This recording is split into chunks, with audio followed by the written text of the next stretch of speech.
Então, olá a todos, que a paz de Cristo esteja conosco.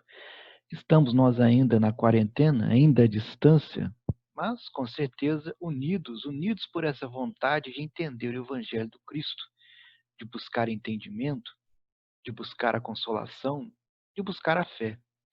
E hoje, dando continuidade a essa série maravilhosa que é o Evangelho segundo o Espiritismo, e como é uma continuação, como acontece também em todas as séries, nós estaremos aqui sempre lembrando o que já foi falado nas palestras anteriores, da importância da gente estar aqui sempre assistindo todas as palestras na ordem em que essas palestras são postadas, tanto aqui no canal do YouTube, como também no nosso canal do Instagram.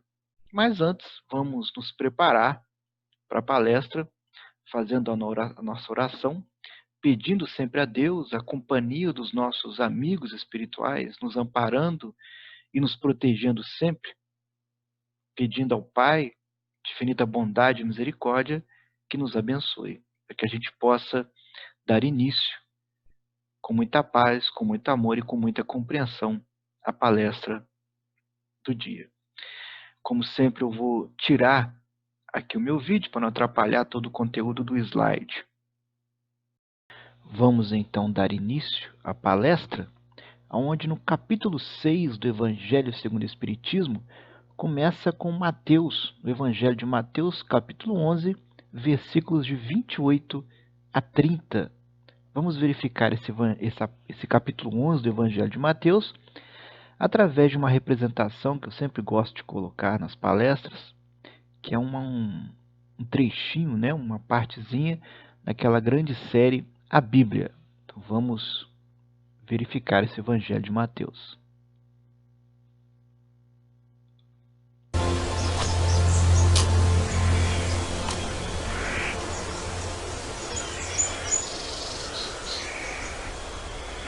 Graças te dou, ó Pai, Senhor do céu e da terra, que ocultaste estas coisas aos sábios e entendidos e as revelaste aos pequeninos. Sim, ó Pai, porque assim te aprove.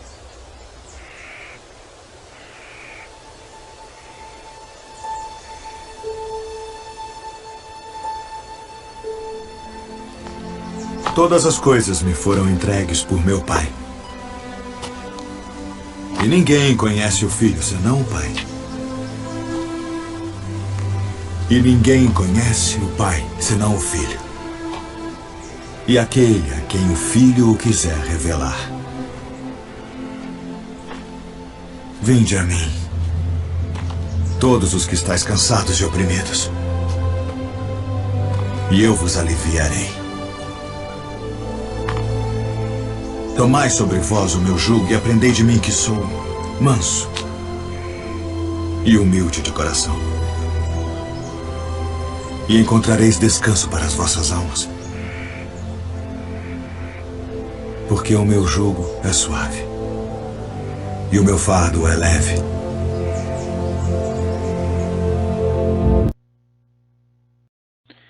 Basicamente, esse primeiro versículo, né, como é todo o Evangelho segundo o Espiritismo, vai resumir todo o capítulo 6. Tão belo que são esses versículos do Evangelho do capítulo 11 de Mateus. Então a gente vai ver aqui que Jesus ele vai se dirigir àqueles que estão em sofrimento, que a gente pode dizer que somos nós, a humanidade, pois todos nós, de alguma forma ou de outra forma, estamos passando por sofrimentos, por dificuldades. Jesus ele sabia que é nos momentos mais difíceis que a sua palavra pode ser melhor compreendida, pode ser melhor aceita.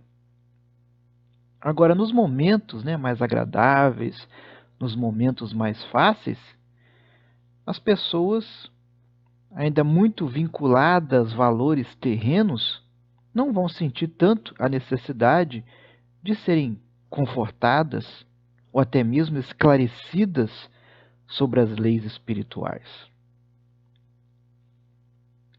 Quando Jesus ele se dirige àquelas pessoas que estão em sofrimento, ele está, na verdade, escolhendo a melhor ocasião de ser entendido e também de ser atendido. Olha como Jesus é sábio, né? E quando nós entendemos, né, que existe um ser superior, um criador de tudo, um ser perfeito, absoluto nas suas qualificações, que nos criou para sermos perfeitos e felizes, quando entendemos que a morte só existe para o corpo físico, que a vida é eterna, que o ser espiritual, que somos nós, né, ele continua vivendo e aprendendo através das experiências em meios diferentes, mas sempre relacionando-se ou interrelacionando-se uns com os outros. Que aqueles que se amam vão continuar se amando. E aqueles que se odeiam sempre vão ter a oportunidade de transformar esse ódio em amor. Que a evolução é algo que já é determinada na lei divina e ninguém pode escapar a ela. Mais cedo, mais tarde, todos nós vamos caminhar para a evolução. E quando a gente entende tudo isso, vai dar para a gente a certeza de um futuro bom e agradável a todos, como também a confiança na justiça e no amor de Deus. Então, as dores, os sofrimentos, todas as dificuldades da vida que passamos aqui na Terra encontram, vamos dizer assim, um alívio no conhecimento e na aceitação das leis trazidas pelo nosso Mestre Jesus. Quando aqui,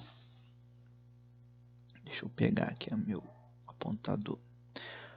Quando Jesus fala em jugo, vamos ver qual que é o significado dessa palavra jugo no dicionário. No dicionário Caldas Auluete, ele vai dizer que jugo é um vínculo de submissão, preito de obediência, domínio moral. Já no dicionário Aurélio vai falar que é submissão, obediência, autoridade, domínio. Já o jugo que Jesus está se referindo para nós é o jugo da observância da lei divina que ele nos trouxe. Que uma vez entendida e aceita, vai estabelecer um vínculo de submissão e obediência a Deus, que vai levar o homem ao esforço de tentar praticá-la no seu dia a dia. E quem fizer isso vai perceber que esse jugo, quando ele é entendido, quando ele é aceito, quando ele vai ser exercitado, ele vai aliviar e vai consolar, tornando o nosso fardo, né, bem mais leve e mais fácil de carregar. Isso tudo vai acontecer porque aquele que sofre, ele vai confiar nas leis de Deus, na sua justiça, no seu amor. Ele vai entender que tudo que ele está passando é o que ele está precisando para poder progredir o seu processo evolutivo. E isso vai levar uma confiança no futuro, a perceber que as lições que ele pode aproveitar nessas tribulações, vai poder vivenciá-las com alegria, e esse fardo, aos poucos, vai se tornando mais leve e, consequentemente, evitando novas infringências. Kardec, no capítulo 6 do Evangelho segundo o Espiritismo, ele vai dizer assim, que esse jugo é leve e essa lei é suave, pois que impõe como dever o amor e a caridade. É o que o Kardec fala. Agora, amor e caridade jamais, em momento algum, pode ser um fardo pesado. Assim, esse jugo de Jesus torna a vida mais bonita e estimulante, exaltando o valor do bem em tudo e em todos, levando os homens a, vamos dizer assim, a transcenderem a tudo que é material, a tudo que é grosseiro e a tudo que é ilusório. Então, olha o que esse capítulo 11 do Evangelho de Mateus, né, fala para a gente. Já resume toda a palestra aqui, nesse único slide. Vou fazer uma analogia. A gente pode dizer que cada um de nós, ao reencarnar, vai trazer um lápis. E durante a nossa encarnação, é preciso que a gente deixe ali um traço. E se nós fôssemos evoluídos, esse traço se assemelharia a essa figura que eu coloquei, né? O traço seria uma linha reta. Ou até o traço seria semelhante a uma estrada com muitas ramificações, com algumas escolhas. Mas, na verdade, devido à nossa pouca evolução ainda, né? Mas com certeza ainda estamos bem mais evoluídos do que no ontem, mas ainda esses traços que nós fazemos em cada encarnação vão se assemelhar a uma teia de possibilidades. Para ilustrar isso, tem um texto fantástico de Emmanuel, através de nosso irmão Chico Xavier, lá no livro Vinhas de Luz, é o texto que se chama A Fuga. E desse texto tem um parágrafo só, para a gente não poder se alongar, que ele vai dizer assim: cada homem possui com a existência uma série de estações e uma relação de dias, estruturadas em precioso cálculo de probabilidades. O que isso quer dizer? Que a nossa encarnação vai haver a fase da primavera, do verão, do outono, do inverno, como também toda a experiência que nós adquirimos também vai ter essas fases. De modo que, por exemplo, né, a relação nossa com os nossos pais também vai possuir essas fases. A primavera, o verão, o outono, o inverno. E vai chegar o dia do inverno que vamos ter que nos despedir dos nossos pais, onde eles vão partir para o mundo maior, para a vida espiritual, ou vamos ter que despedir de um amor, ou de um filho, ou de um amigo, ou vai chegar o final de uma estação que nós vamos nos desvincular de um emprego, ou de uma instituição, ou de um ambiente. E isso tudo significa que toda a experiência vivida por um encarnado possui uma relação de dias. Olha que interessante que Emmanuel vem nos trazendo. Onde vai ter o primeiro dia. E também, com certeza, vai ter o último dia. E nós vamos vivenciando cada dia.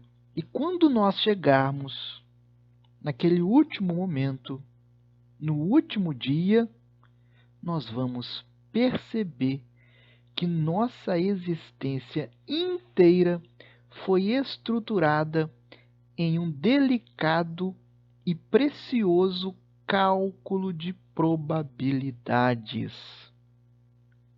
onde nós vamos estar encarnando sempre ao lado dos espíritos que fazem parte da nossa história. Como já foi falado, né, em palestras anteriores sobre o Evangelho segundo o Espiritismo, nessa série maravilhosa que nós estamos fazendo aqui.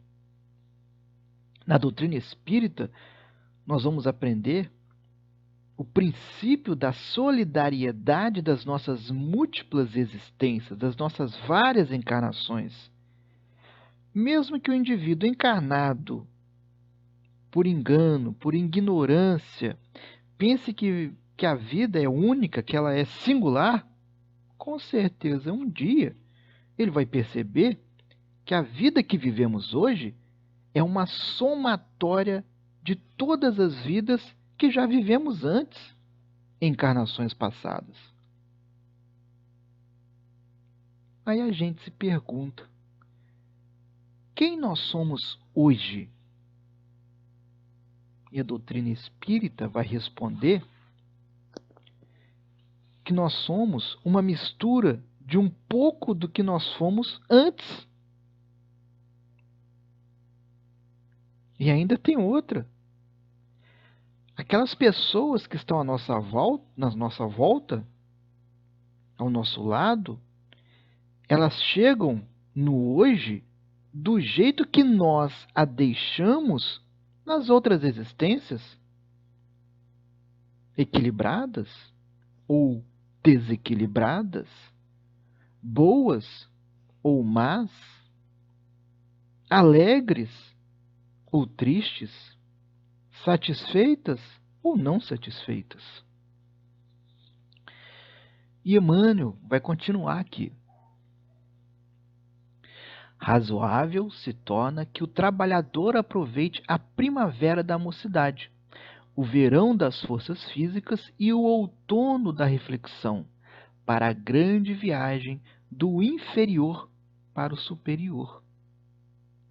Então, a nossa missão de fazer o bem, de seguir a lei do amor, em todas as nossas existências, em todas as nossas encarnações, ela vai iniciar no momento em que nós nascemos. E enquanto essa missão, ela vai se tornar muito mais intensa quando nós tivermos condições de entender as coisas. Por isso que Emmanuel está falando aqui, na primavera da mocidade, naquele início do momento que a gente já começa a entender as coisas. E ele continua: entretanto, a maioria aguarda o inverno da velhice ou do sofrimento irremediável na terra, quando o ensejo de trabalho está findo. Isso quer dizer que a gente deixa para fazer o bem quando dá tempo, A gente tem uma vida tão atribulada no nosso dia a dia, tem que trabalhar, corre cá, corre lá, e muitos de nós vai dizer assim: não, vou mexer com esse negócio de religião, com esse negócio de espiritismo quando eu tiver mais tempo, quando eu aposentar, aí eu não vou ter mais nada para fazer, aí sim, eu vou me dedicar, aí eu vou fazer o bem, Só que aí, nesse momento, nesse tempo, com essa idade, nós não vamos ter mais a mesma disposição física, não vamos ter mais a mesma saúde quanto aquela época da primavera da mocidade.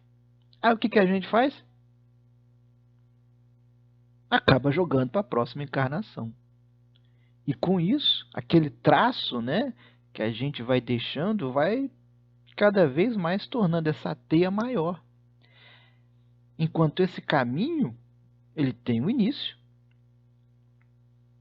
E com certeza vai ter uma chegada, que é o final. E essa chegada é a nossa evolução, é o nosso encontro com Deus.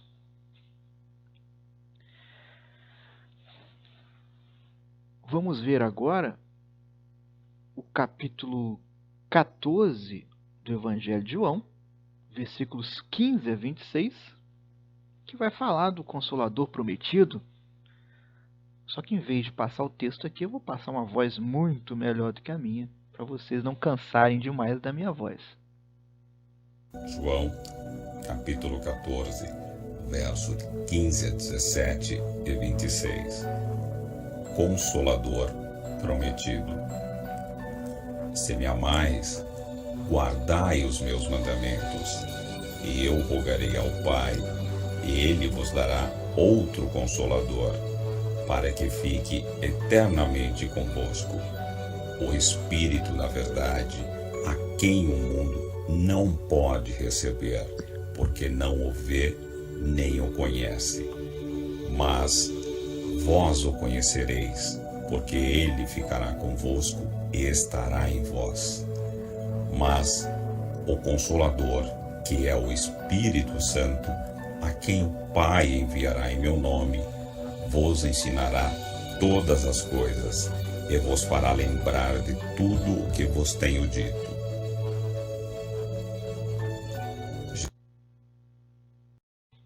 Então, como eu já falei, agora a gente vai entrar naquela parte que fala sobre o Consolador prometido. E olha que está lá no Evangelho segundo o Espiritismo, capítulo 6. O Espiritismo vem, na época predita, cumprir a promessa do Cristo. Preside ao seu advento o Espírito de verdade, ou da verdade. Ele chama os homens à observância da lei. Ensina todas as coisas, fazendo compreender o que Jesus só disse por parábolas. Advertiu Cristo: ouçam os que têm ouvidos para ouvir. O Espiritismo vem abrir os olhos e os ouvidos, porquanto fala sem figuras nem alegorias, levanta o véu intencionalmente lançado sobre certos mistérios.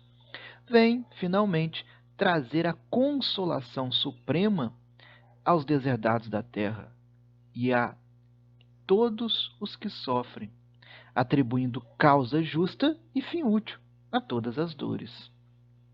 Então, como nós também já comentamos no capítulo 5 do Evangelho segundo o Espiritismo, né, vocês estão vendo que a gente aqui está sempre relembrando, né, das palestras anteriores. É como uma série, eu sempre gosto de chamar essas nossas palestras de série, a série do Evangelho segundo o Espiritismo. É importante relembrar o que foi passado para falar o do hoje, né? Então, em capítulos anteriores, nós já falamos sobre isso.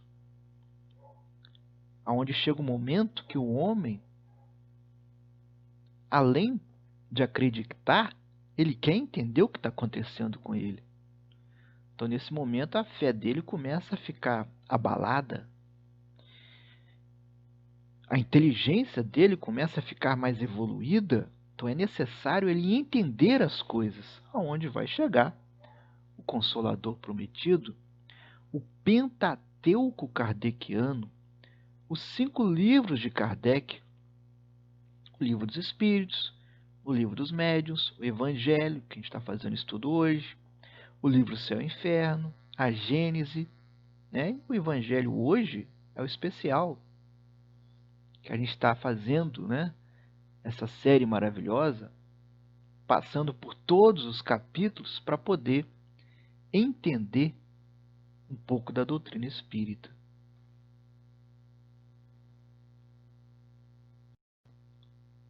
Tem essa figurinha muito bem representativa, né? Ali está escrito ali, mistério da reencarnação. E a gente vê esse espírito que vai reencarnar. E ele está aqui escolhendo a sua veste encarnal. Como vai ser o corpo dele quando ele for encarnar? A gente vê que ele está escolhendo essa veste aqui. Vamos dizer assim, para poder dar um entendimento melhor, uma veste um pouquinho mais defeituosa. Por que isso? Porque ele compreende que é o que ele necessita para poder cumprir a sua missão, para ele poder evoluir na sua próxima encarnação. Novamente, vou dizer que no capítulo 5 do Evangelho segundo o Espiritismo, nós falamos sobre as causas das aflições, as causas das nossas dificuldades. E que a maioria dessas aflições somos nós mesmos que causamos na atual encarnação. Mas que também existem aflições que nós causamos em vidas anteriores. E no Evangelho capítulo 6 ele vai dizer assim: o Espiritismo mostra a causa dos sofrimentos nas existências anteriores e na destinação da Terra, onde o homem expia o seu passado, mostra o objetivo dos sofrimentos, apontando-os como crises salutares que produzem a cura e como meio de depuração que garante a felicidade nas existências futuras. Então, quando ele fala assim, ó, o Espiritismo mostra, é porque ele está no intuito de dizer que em capítulos anteriores isso já foi mencionado, já foi explicado. Para resumir, para a gente poder relembrar, então ele vai dizer que a maioria das nossas aflições atuais tem causa na própria encarnação, devido ao nosso egoísmo, devido ao materialismo excessivo, devido à nossa vaidade e outras antivirtudes que nós possuímos. Nós é que causamos a maioria das aflições que nos aflige. Mas, contudo, porém, todavia, quando as aflições têm causa em vidas anteriores, é que nós vamos aprender, é que nós vamos ser testados na nossa fé. Porque a maioria de nós não vai saber disso, não vai saber o que fez em vidas passadas.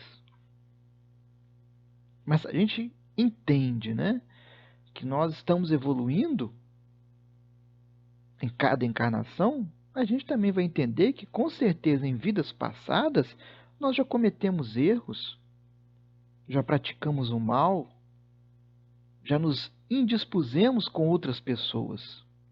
Ou seja, resumindo, já andamos por estradas erradas.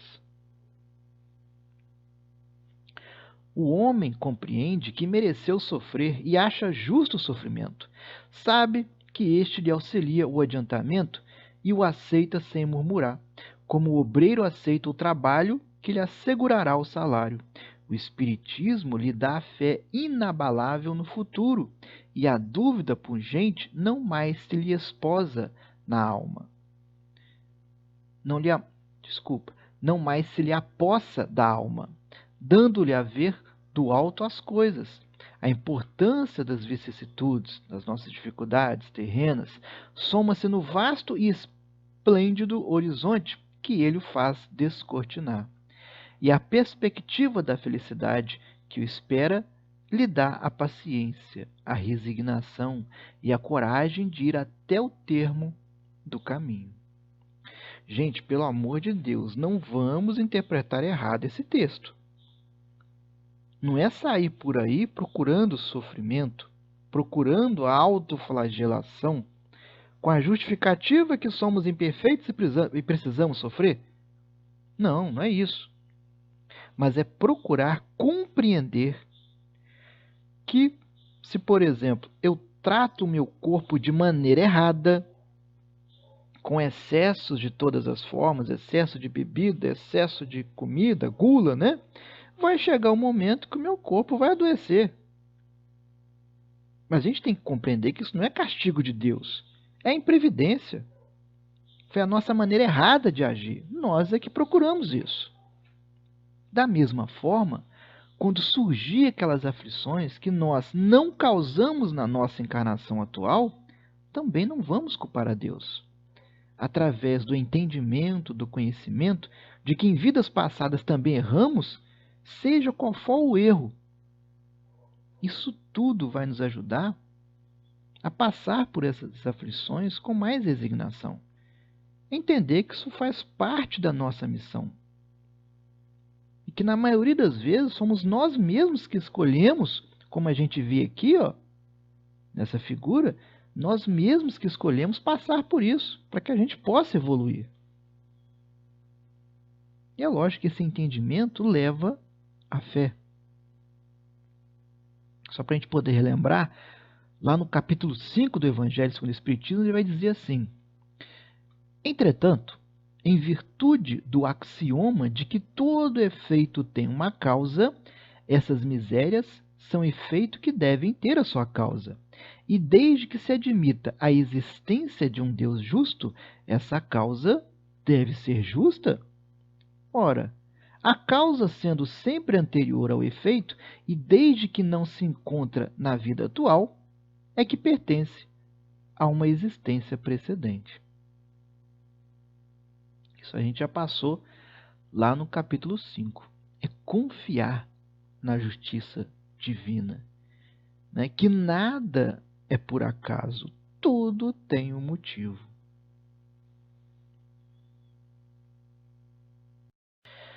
E agora vamos entrar numa parte do capítulo 6 do Evangelho segundo o Espiritismo, que é o advento do Espírito da Verdade, onde ele vai dizer assim: Espíritas, amai-vos. Este é o primeiro ensinamento. Instruí-vos. Este é o segundo. No cristianismo encontram-se todas as verdades. São de origem humana os erros que nele se enraizaram. Eis que do além-túmulo, que julgáveis o nada, vozes vos chamam. Irmãos, nada perece. Jesus Cristo é o vencedor do mal. Sede os vencedores da impiedade. É importante a gente entender como Kardec ele define o Espiritismo, para a gente poder entender o que está sendo falado aqui pelo Espírito da Verdade em 1860. Kardec ele define o Espiritismo dizendo assim: é uma ciência que trata da natureza, da origem e do destino dos espíritos e de suas relações com o mundo corporal. Uma ciência que observa e estuda os espíritos, das suas comunicações e dos seus ensinamentos. Surge então uma filosofia que gera consequências de transformação moral, religiosa e espiritual dos homens. Portanto, a doutrina espírita se expressa em 3 aspectos: ciência, filosofia e religião, que é a nossa tríade, né? É uma ciência por apresentar ideias organizadas sistematicamente a partir dos fatos, dos fenômenos mediúnicos, das manifestações em geral. Para tanto, emprega efetivamente o método experimental, que é a metodologia científica que a ciência usa, trazida lá no passado, por volta dos anos 1700, pelo nosso Antoine de Lavoisier, chamado pai da química. Kardec vai continuar: é uma filosofia porque sua temática abrange essencialmente objetos de conhecimento que estão além da experiência sensível. A existência de Deus, os princípios consecutivos do universo, leis morais e outros, utilizando o método racional. Mas também é uma religião, pois seu objetivo consiste na restauração do Evangelho e na prática dos princípios cristãos, trazendo a renovação moral individual, religando assim o homem a Deus. É por isso, gente, que o Espírito da Verdade ele vai dizer assim: amai-vos. Ou seja, cumpram a lei do amor que Jesus nos ensinou através do próprio exemplo. Mas também ele vai dizer: instruí-vos. É o que a gente está fazendo aqui. Cada palestra dessa série maravilhosa, desses capítulos do Evangelho segundo o Espiritismo, é uma maneira de nos instruir. Mas o ideal é que a gente também procure não só ficar com o Evangelho, não só assistir às palestras, mas também estudar outros livros do Pentateuco ou ler livros da doutrina espírita, como André Luiz, de Emmanuel, que vão contando histórias que já aconteceram, e com isso a gente acaba aprendendo. Ou seja, quando a gente tenta compreender, quando a gente tenta estudar, a gente começa a ter uma fé raciocinada. Essa é a proposta da doutrina espírita. Essa é a proposta do Consolador prometido. Mas para isso a gente tem que pôr a mão na massa. Procurar esse conhecimento. Nessa parte também do capítulo 6 do Evangelho segundo o Espiritismo, o Espírito da Verdade também vem falando de tudo aquilo que nos faz desviar do caminho reto. Aquilo que, com lápis, né, a gente vai, em vez de fazer uma linha reta, a gente vai complicando cada vez mais o nosso caminho e demorando cada vez mais para chegar ao final, à evolução do nosso encontro com Deus.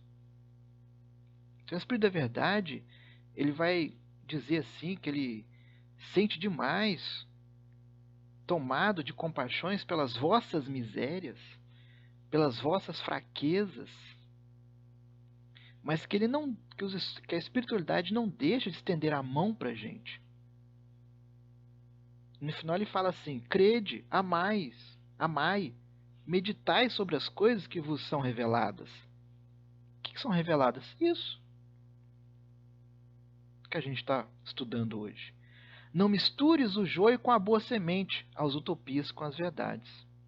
Então a espiritualidade vai estar sempre ao nosso lado, com a esperança que nós em algum momento vamos materializar aqui na Terra a nossa programação espiritual, que é a nossa missão, que a gente veio fazer aqui.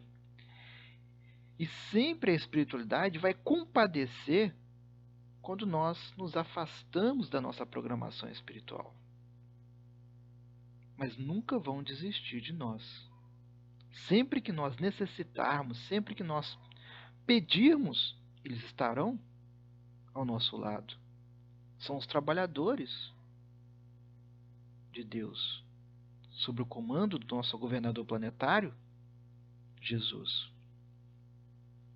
E esses benfeitores espirituais vão nos ensinar que o mundo material é subordinado ao mundo espiritual e que o primeiro serve de estágio para o espírito imortal desenvolver-se moralmente, tendo como objetivo principal a perfeição relativa a que está destinado. E assim devemos cuidar bem da nossa veste carnal, mas também devemos cuidar da nossa alma. Ainda nessa parte do advento do Espírito da Verdade, ele vai dizer assim: obreiros, traçai o vosso sulco, recomeçai no dia seguinte o afanoso labor da véspera. O trabalho das vossas mãos vos fornece aos corpos o pão terrestre. Vossas almas, porém, não estão esquecidas, e eu, o jardineiro divino, as cultivo no silêncio dos vossos pensamentos. Quando soar a hora do repouso e a trama da vida se vos escapar das mãos e os vossos olhos se fecharem para a luz, sentireis que surge em vós e germina a minha preciosa semente. Nada fica perdido no reino de nosso Pai, e os vossos suores e misérias formam o tesouro que vos tornarás ricos nas esferas superiores, onde a luz substitui as trevas e onde o mais desnudo dentre todos vós será talvez o mais resplandecente. Lá no Livro dos Espíritos, na questão 718, Kardec vai fazer a seguinte pergunta: a lei de conservação obriga o homem a prover as necessidades do corpo? E o Espírito da Verdade vai responder: sim, porque sem força e saúde, impossível é o trabalho. Para a gente poder entender isso melhor, vamos dar um exemplo assim bem didático, um exemplo bem simples. Vamos supor que o Espírito, na sua missão, ele precisa ficar ali encarnado até, vamos dizer assim, até os 70 anos de idade, para ele poder dar conta de cumprir tudo aquilo que ele tem que cumprir. Só que esse espírito, ao encarnar, começa a abusar do seu corpo físico, começa a tratar mal com a gula e excessos de todas as formas, e com o tempo o corpo não aguenta, começa a adoecer. Vamos supor que ele morra aí aos 40 anos de idade. Ou seja, pela sua imprevidência em tratar mal o seu corpo, ele não conseguiu cumprir a sua missão. Ele precisava viver até aproximadamente aos 70 anos, e morreu bem antes. Então nós temos sim que cuidar do nosso corpo físico, mas também temos que cuidar do nosso corpo espiritual, da nossa alma. Porque quando a gente preocupa só em cuidar do nosso corpo físico, né, de fortalecer os nossos músculos, a gente acaba não se preparando para enfrentar os problemas do dia a dia, os problemas emocionais, aquelas questões emocionais. Agora, se por outro lado, a gente só preocupa em cuidar da nossa alma, do nosso espírito, né, fica enfurnado naquela casa religiosa o tempo inteiro, também não está correto. Porque a gente está evitando de estar com outras pessoas que vai nos trazer problemas, que vai nos trazer outras vivências que a gente precisa estar em contato para poder evoluir. É por isso que é necessário, isso faz parte da lei divina, a gente cuidar das duas coisas. Tanto o nosso corpo físico, quanto o nosso corpo espiritual. E que esse texto ele é belíssimo, que o Espírito da Verdade fala para a gente, porque naquele momento de dor, de sofrimento, que a gente vai ajoelhar, vai pedir a Deus, é que a espiritualidade vai chegar e vai nos dar o que é necessário para suportar aquilo que a gente está passando. Então é um texto belíssimo.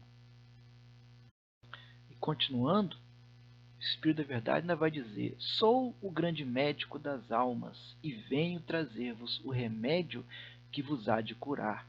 Os fracos, os sofredores e os enfermos são os meus filhos prediletos. Venho salvá-los. Vinde, pois, a mim, vós que sofreis, e vós que achais oprimidos, e sereis aliviados e consolados. Não busquei alhures a força e a consolação, pois que o mundo é impotente para dá-las. Deus dirige um supremo apelo aos vossos corações, por meio do Espiritismo. Escutai-o. Extirpados sejam de vossas almas doloridas a impiedade, a mentira, o erro, a incredulidade. São monstros que sugam o vosso mais puro sangue e que vos abrem chagas quase sempre mortais, que, no futuro, humildes e submissos ao Criador, pratiqueis a sua lei divina. Amai e orai, sede dóceis aos Espíritos do Senhor, invocai do fundo de vossos corações. Ele, então, vos enviará o seu Filho bem-amado, para vos instruir e dizer estas boas palavras: eis-me aqui, venho até vós, porque me chamastes. Na nossa caminhada aqui na Terra, por todas aquelas aflições que nós passamos, por todas as dificuldades, nós necessitamos de Deus ao nosso lado e através dele a espiritualidade amiga, os seus trabalhadores espirituais, nos amparando e nos protegendo sempre. Isso é um alívio para a gente. Nós necessitamos muito disso. Para exemplificar o que essa passagem está nos dizendo, existe um acontecimento na vida de Bezerra de Menezes, que é o padroeiro do nosso centro espírita Capitão Vendramini, onde Bezerra estava ali numa reunião pública, e ao final da reunião pública, que não é muito comum, um homem levanta a mão e começa a falar. Era um homem materialista e ateu. E começa a falar das suas ideias, das suas crenças, menosprezando Deus e menosprezando a doutrina espírita. com um tom até meio debochado, e Bezerra, com muita educação, sabiamente, vai dar resposta a esse homem. Falar sobre isso, contar isso aí, não é a mesma coisa que a gente ver isso acontecer. Eu vou pegar esse trechinho do filme O Diário de um Espírito, filme nacional, onde Carlos Vereza vai interpretar Bezerra de Menezes. É um trechinho um pouquinho longo, tem 7 minutos e pouquinho, mas é muito instrutivo. Prestem bem atenção na resposta que Bezerra de Menezes vai dar a esse homem, e com certeza prestem atenção também nas coisas que esse homem vai falar para Bezerra, nas coisas que ele vai falar da doutrina espírita. Vamos então assistir.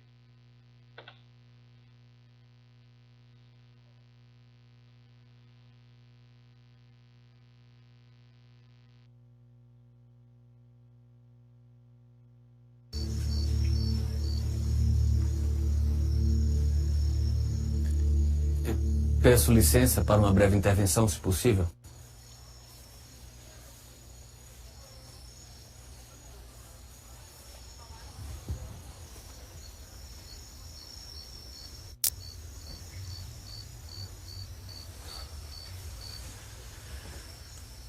Bezerra, continuo ateu. E não somente por meus colegas, mas também por mim, venho convidá-lo a um debate público, a fim de provarmos a inexpugnabilidade do materialismo contra as pretensões do espiritismo. E devo prevenir vocês que o materialismo já levantou extensa lista de nomes de médiuns fraudulentos, de ilusionistas que operam em nome de poderes imaginários, daqueles que largaram o suposto das forças psíquicas e fizeram declarações quanto às mentiras piedosas de que se viram envoltos, dos chamados sensitivos, que reconheceram seus enganos e desertaram das fileiras espíritas. E, juntamente com esta relação, apresentaremos outro rol de nomes que o materialismo também levantou. Nomes dos experimentadores que provaram a inexistência da comunicação com os mortos, de sábios que não puderam verificar as factícias ocorrências da mediunidade, de observadores desencantados de qualquer testemunho de sobrevivência, de estudiosos ludibriados por vasta súcia de espertalhões. Esperamos que você e os espíritos aceitem o repto.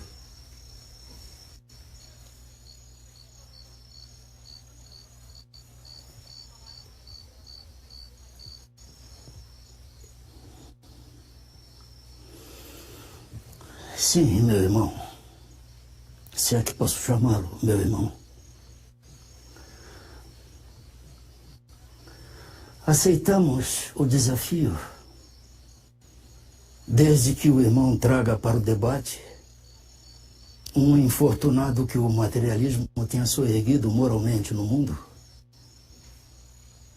um malfeitor a quem a dignidade humana tenha sido devolvida, um infeliz a quem o materialismo tenha restituído o riso, a alegria de viver. Os desesperados da alma, a quem tenha sido restituído a paz do coração. Aqueles irmãos nossos que a morte levou seus entes mais queridos e enregelados na dor, será que o materialismo acenou para eles com alguma esperança? As mulheres afortunadas ou desafortunadas, perdidas na vida, o materialismo devolveu a elas o equilíbrio, a serenidade e a paz. E aqueles que sem rumo, sem bússola na vida, que foram arrancados das portas do inferno pelo materialismo, acontece isso, irmão. E aqueles nossos mais queridos irmãos, cuja morte arrebatou seus seres mais queridos, e que enregelados na dor, será que o materialismo acenou para eles com esperança? E as viúvas, órfãos, será que o materialismo apontou para eles a esperança também? Para que não desfalecessem de dor, de desespero ante as cinzas do túmulo? Aquele que não perdoa foi ensinado pelo materialismo a perdoar? E os nossos semelhantes, que vieram do berço cegos, mudos, paralíticos, deformados, será que o materialismo ensinou a eles a serenidade, a resignação, para que enfrentassem com paciência, com compreensão, com justiça, o quinhão de lágrimas que a eles a vida reservou? Ah, amigo, se você conhecesse a lei de causa e efeito, a lei de reencarnação, e eu lhe pergunto ainda, o suicida, aquele que tem essa ideia fixa na mente,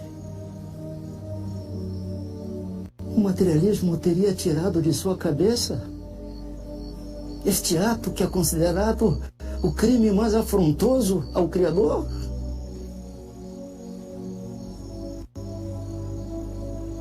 O materialismo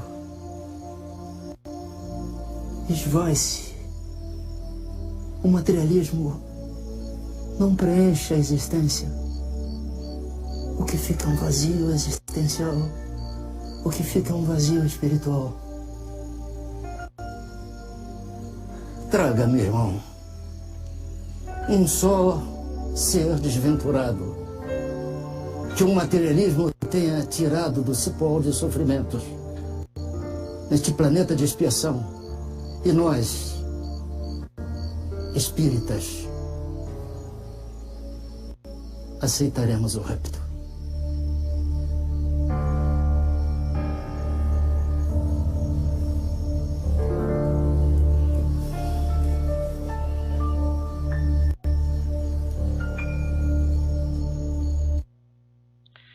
Jesus dizia: onde um ou mais estiver em meu nome, lá eu estarei. Com certeza absoluta, Bezerra de Menezes, nessa resposta, estava ali amparado pela espiritualidade, porque não tem como nós não nos emocionarmos com tudo isso que Bezerra trouxe, mostrando que a vida sem Deus, ela é insuportável. Bezerra fala ali do suicida. Imagina uma pessoa totalmente materialista, uma pessoa totalmente ateu, que começa a passar por uma dificuldade em cima de outra dificuldade, de vicissitudes. E como ela não crê em nada, chega um momento que ela vai se enganar e achar que tirar a própria vida é a melhor resposta para tudo aquilo que ela está passando. Então é belíssima essa resposta de Bezerra de Menezes, né, mostrando que nada da matéria vai substituir Deus em nossos corações. E que a doutrina espírita, através do Consolador prometido, vai nos dar explicações, entendimento para essa crença maravilhosa. para finalizar, vamos ao último texto do capítulo 6 do Evangelho segundo o Espiritismo. Então, Espírito de Verdade, em 1863, vai dizer assim: Deus consola os humildes e dá força aos aflitos que lhe pedem. Seu poder cobre a terra e por toda a parte, junto de cada lágrima, colocou ele um bálsamo que consola. A abnegação e o devotamento são uma prece contínua e encerram o ensinamento profundo. A sabedoria humana reside nessas duas palavras. Possam todos os espíritos sofredores compreender essa verdade, em vez de clamarem contra suas dores, contra os seus sofrimentos morais que neste mundo vos cabem partilha. Tomai, pois, por divisa essas duas palavras, devotamento e abnegação, e sereis fortes, porque elas resumem todos os deveres que a caridade e a humildade vos impõem. O sentimento do dever cumprido vos dará repouso ao espírito e resignação. O coração bate então melhor, a alma se asserena e o corpo se forra aos desfalecimentos. Por isso que o corpo tanto menos forte se sente quanto mais profundamente golpeado é o espírito. Então vamos viver essa compreensão, que estamos aqui para poder evoluir, para poder cumprir a nossa missão, deixar o nosso traço na nossa encarnação. E que esse traço não seja uma teia, né, gente? E que vamos passar por momentos bons, como também vamos passar por momentos ruins. Nós vamos compreender que isso faz parte da nossa missão. E como disse aqui no texto, não vamos reclamar disso. E esse é o grande objetivo do Consolador Prometido. O objetivo da doutrina espírita é tornar essa crença em um Deus e teus espíritos trabalhadores uma verdade incontestável, uma verdade compreensível, para que tenhamos uma fé totalmente raciocinada e para que essa fé não seja uma fé fascinada. E diante disso, com todo esse entendimento, nos levando a ter muita resignação diante de todos os impercalços, de todas as dificuldades, de todas as vicissitudes da nossa vida. Eu gostaria de finalizar com um vídeo, mas eu não sei se esse vídeo vai conseguir entrar no ar, porque eu peguei de uma série que se encontra, eu vou até fazer uma propaganda para permitirem que isso vá para o ar. É uma série da Netflix, chama Maria Magdalena. Magdalena. Às vezes pode ser traduzido como Maria Madalena. É uma série biográfica da televisão mexicana, produzida pela Sony Pictures, né? Tem algumas histórias um pouquinho diferentes, mas tem partes maravilhosas. Então, quem se interessar, principalmente nessa época que a gente tem em casa, assista. Muito interessante. Então, eu vou passar aqui 2 trechinhos dessa série. Um deles começa com Jesus, depois de um tempo, depois de ser crucificado, ele volta aos apóstolos, e vai estar lá Maria Madalena e Maria, mãe de Jesus, e depois um outro trechinho de Maria Madalena palestrando, vamos dizer assim, as pessoas. E ao final desses 2 trechinhos, que eu espero que consiga, que vá para o ar, que não seja barrado pelo YouTube, e ao final desse trechinho eu volto para a gente poder finalizar e fazer a oração final. Que a paz esteja com vocês. Que bom que vieram. Sei que já disse isso antes e vou voltar a dizer agora. Fui eu que escolhi vocês. E quando nos escolheu? Foi antes que nascessem. Desde que estavam no ventre das suas mães. Já faz muito tempo. E escolhi porque precisava de vocês. Mas agora eu preciso mais do que nunca. Diga. O que quer que façamos? E faremos. O meu pai, Deus, me deu toda a autoridade, no céu e na terra. Quero que falem com todos os povos de todas as nações. Levem a palavra de Deus a eles e transformem-nos em discípulos meus. E abençoem-nos em nome do Pai, do Filho e do Espírito Santo. E ensinem a eles tudo o que eu ensinei a vocês. Jesus, o que vai acontecer com você? Onde vai estar? Eu estarei com vocês. Sempre estarei com vocês. Até o final dos tempos. Até o fim do mundo.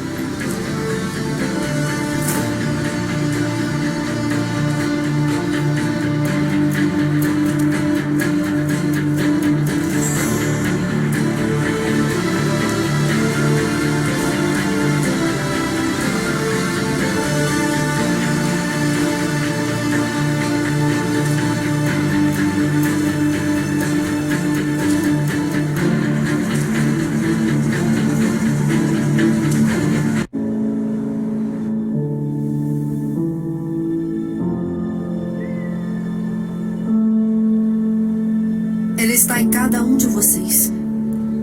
Na sua esposa, no seu filho, no seu vizinho, no seu irmão. E como podemos vê-lo? Amando. Amando a sua esposa, o seu filho, o seu irmão. O amor é onde Jesus está. Ele ensinou você a amar? Da melhor maneira que o mestre poderia ensinar. Talvez da única forma possível. Com o exemplo. Com ele,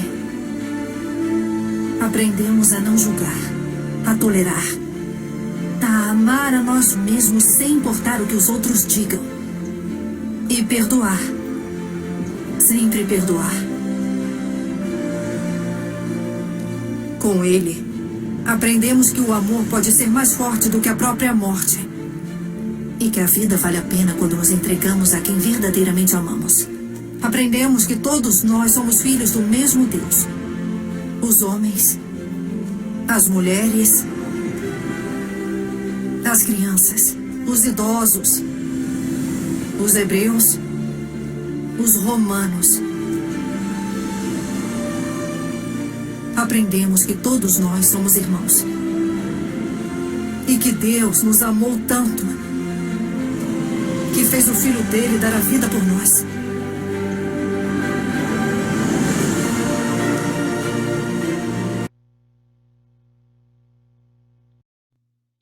O Centro Espírita Capitão Vendramini agradece a sua visualização, agradece a sua presença, lembrando sempre que se você tem visto as nossas palestras aqui no YouTube, dá uma curtida aí pra gente, clica aí no joinha e compartilhe com as pessoas que você acha que vai ser beneficiada com essas palestras.